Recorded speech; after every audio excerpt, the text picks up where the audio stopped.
Benar, semalam ini pelayaran perdana KM Cantika Lestari 77B tujuan MBD di Ambon tahun 2023.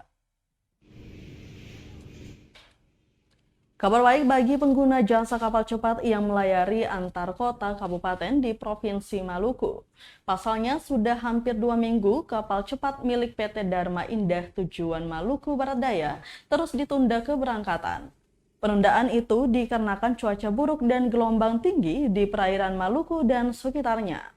Lanjut dikatakan Tribuners bahwa para penumpang kapal Cantika Lestari 77B bisa datang membeli tiket di loket karena sudah dijual. Di mana harga tiket kapal ke Maluku Barat Daya dipatok untuk ke Damer sebesar Rp420.000, Moa Rp582.000, kemudian ke Leti Rp645.000, Romang Rp678.000, dan Kisar Rp735.000. Selain itu, Tribuners juga di Pelabuhan Slamet Riyadi ada kapal Cantika Lestari 6E tujuan Namlea serta Elizabeth II tujuan Namrole yang dijadwalkan berlayar malam ini juga.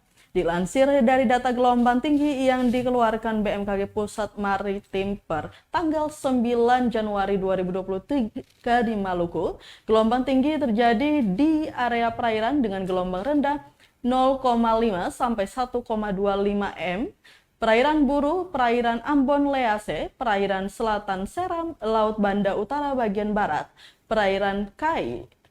Area perairan dengan gelombang sedang 1,25 sampai 2,50 meter.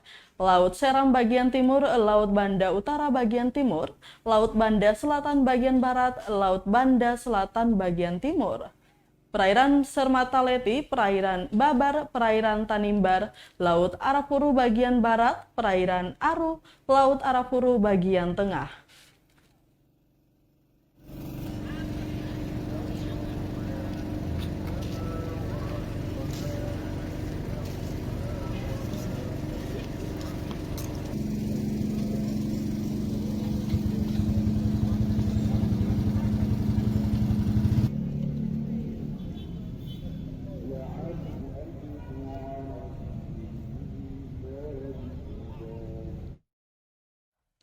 Terima kasih sudah nonton. Jangan lupa like, subscribe, dan share ya.